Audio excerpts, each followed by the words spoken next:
Hi guys, welcome back to my channel, and if you're new, my name is Glowbern and I love bubble tea. Bubble tea is the best drink that's ever been invented. Today I'm gonna share with you 10 cheap things to do in Perth.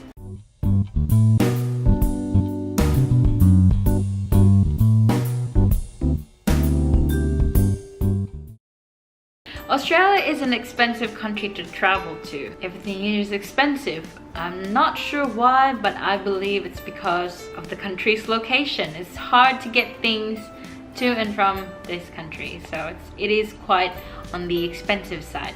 However, if you are planning to come to Perth and want to travel on a budget, here are 10 things that you can do for cheap. Explore the city with CAT buses. CAT, or Central Area Transit, is the name of the bus that you can ride around the city within the free transit area, or the FTZ. There are 4 different colors of CAT buses. There's the yellow CAT bus, the green CAT bus, the red, and the blue. Each of them have their own different routes, and you can grab a copy of the bus timetable in the nearest bus station. As of October 2017, it's bus timetable number 203. Just to give you an idea of each bus route, the yellow bus route passes through Perth Arena, where you can watch the Perth Wildcats play during the NBL season. The blue CAT bus starts at Elizabeth Quay, where you can visit the bell tower, and it also has a stop in Northbridge, the place where you can go to different bars, taste Asian cuisine, and just walk around looking at street art. The red CAT bus passes through the Perth Mint, where you can go in and see a gold pour, and the green CAT bus passes through Kings Park. Have a picnic. I would say this is one of the cheap things to do, because you can just go to the supermarket and buy chips and a drink and just bring a blanket with you and you're all ready. Depends up to you what kind of food you bring, but most parks in Perth, you don't have to pay to enter and enjoy the park. Some parks I would recommend would be Kings Park, where you could see this beautiful view. Whether you're there to enjoy the sunrise and the city lights coming on, or just a view of the beautiful city of Perth, Kings Park is an awesome place to go. They also have public use barbecue facilities. So if you want to bring your own meat and use a barbecue, then go ahead and have an Aussie barbie. Another place I would like to recommend is the Araluen Botanic Gardens. Awesome place to go in spring, where you can see the Dutch tulips in bloom, and the entrance is $10, I believe. $10 is not much, is it? Another wonderful place to go is Hyde Park. Hyde Park is located in North Perth, and you can just have a relaxing picnic there, watch all the ducks swimming around the pools and the fountain. And around the perimeter of the park, in springtime, you can also see the beautiful jacaranda trees there. The purple trees that I believe are very, very similar to the Japanese cherry blossom. Don't quote me on that, I'm not sure. I just think it's Perth's lovely version of that kind of tree. And lastly is Hillary's Boat Harbour. This one's located in Hillary's, or very close to Sorrento. You can picnic there for free. There's also free barbecue facilities that you can use, and it's a good place to bring the family. And you can also watch the beautiful sunset on the boat harbour.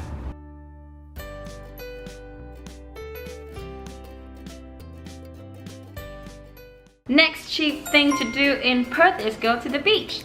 Summers can get up to 40 degrees Celsius high, and that is very, very hot, with Australia having dry heat. But sometimes it can get humid as well, and a trip to the beach is such a refreshing change to all that. Perth beaches are free. Just rock up in your bathers and go have a swim, probably a surf. If you'd like to check out more beaches, I'll link my 5 beaches in Perth video up there. Next is go for a walk or a hike.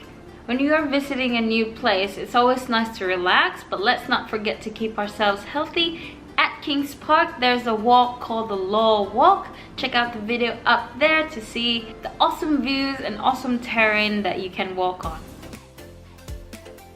A few other places where you can hike are the Lesmurdie Falls. All video links will be left in this description box below, so be sure to check it out. So there's the Lesmurdie Falls, the Serpentine Falls. For the Serpentine Falls, it's a national park, so you'd probably have to pay $13, I would say. The last time we went there was $13 for the entrance, and that's per car. Just make sure to bring cash with you, because most of the time there's no one attending the entrance booth, so you just have to put the money and fill out a couple forms into an envelope and leave it at the booth. And the last one is Bells Rapids. We just recently went to this one. It is best to hike there in the winter where there's more water, but when we went there was still a lot of water because there was a huge downfall the week before, so we were fortunate. Next is visit museums. You can enter museums and enjoy museums by donation. You don't have to pay anything. Usually it's a gold coin donation. So $1 coin and $2 coins are gold coins in Australia. You can either donate or not donate and still enjoy the museum. Museums to note are the Perth Mint. You can go in for free, but then you won't be able to actually go in and have the tour and witness the gold pour. To do that, I think the entrance is $20, but I definitely think it's worth it. I've never seen gold before being poured and made into a bar. It's such a one-of-a-kind experience. Another one is the Art Gallery of Western Australia. The last time we went there, they had a sneaker collection on display. It was awesome. It depends on what exhibit is on. Some exhibits you'd have to get a ticket in the gallery to browse the exhibit, but most of them don't have entrance fees. Another awesome one is the Shipwreck Gallery in Fremantle, Western Australia. You can enter that one via gold coin donation. And just up the road is the Maritime Museum. This one you have entrance fee. I can't remember if it was $12 or $16 or $20. Somewhere around there. The Maritime Museum features different kinds of boats that have passed through Australia. It is also in the Western Australian Maritime Museum where you can go on a tour in the HMAS Ovens submarine. That one definitely has a little bit higher ticket price. I can't remember how much, but it's one of a kind and a once-in-a-lifetime experience. You should definitely do it. And last but not least is the Nostalgia Box Museum. This has an entrance fee of $16 and you'd have to book your tickets online on their website. This place, all for you game console lovers who love Super Mario Brothers, Sonic the Hedgehog. It gives a history of how game consoles came to be, and at the end of your self-guided tour you will be able to play all these games. I played Super Mario Brothers, I played Duck Hunt I think, and then there was also Super Mario Kart. Yeah, awesome games. Next cheap thing to do is watch an Indian Ocean sunset. Western Australia is the very edge of Australia in the west, and it spreads out onto the Indian Ocean. And I believe if you sail from Western Australia and you go straight, I think you'd get to Africa. I'm not very good with my geography. And then probably can get to South America after that if you go straight. Beaches are very accessible from the city. Perth is known for having such beautiful sunsets. Next one is browse through markets. Fremantle Market's a very popular marketplace. This is where most creatives sell their stuff and showcase their talents as well. You can get great food. You can go all out shopping, which doesn't turn out to be cheap, or you can just buy a drink, buy a crepe, and just browse through. Another wonderful markets to visit are the Wanneroo markets. They have a Jamaican food stall out there which tastes very, very good.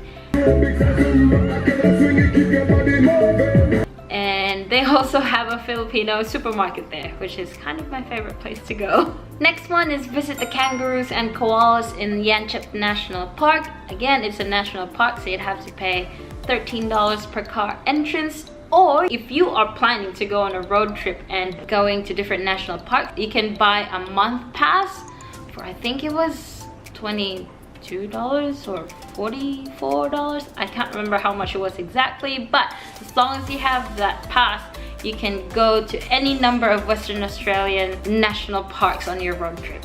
make sure to visit the Yanchep National Park probably in the early afternoon or on a cloudy day. That's when most kangaroos and koalas are most active. I'll leave the video I did of that in the description box below. Next is free events. There are a lot of free events all year round in Perth. One would be the Symphony in the City. This is a free event by the Western Australian Symphony Orchestra, and it's held at Langley Park. It is to commemorate the start of summer. Make sure to get there early to secure your spot. There are fireworks after that, which is awesome. Another one is Australia Day celebrations at Langley Park. There are a lot of fun and games, food trucks, as well as fireworks to celebrate Australia Day. It's not free per se. When I say it's free, I mean you don't have to pay or buy any tickets to enter the premises. You just have to buy food and other stuff, but that's up to your preference. I've been going to the Australia Day celebrations at Langley Park and just brought my own food. You can have your own picnic. If you are interested in classical music, at Wesley Church on William Street, they have a free classical music recital every first and third Friday at 1 p.m. And another free event is Sculpture by the Sea. This is held in Cottesloe Beach, that very famous beach in Perth, Western Australia. This is when artists of different kinds just showcase their talent on the beach. They build different sculptures and have everyone see them for free. Just make sure not to touch them. You can take pictures with them, but just don't touch them so that others can enjoy it as well. And the last thing that you can do for free or for cheap in Perth is street art. That is one thing I have definitely noticed here in Perth. Art is such a big part of this city. Street art is everywhere and you can see a lot of it in Northbridge. And that's all for today's video. I hope you enjoy the 10 cheap things you can do in Perth. And I hope this video helps you out when you decide to come visit Perth. Thank you so much for watching. If you enjoyed this video, please give it a thumbs up and share with your friends. You might never know who will come to visit Perth soon. And if you do, let me know so I can take you around and stuff. Thanks for watching again and see you next time. Bye!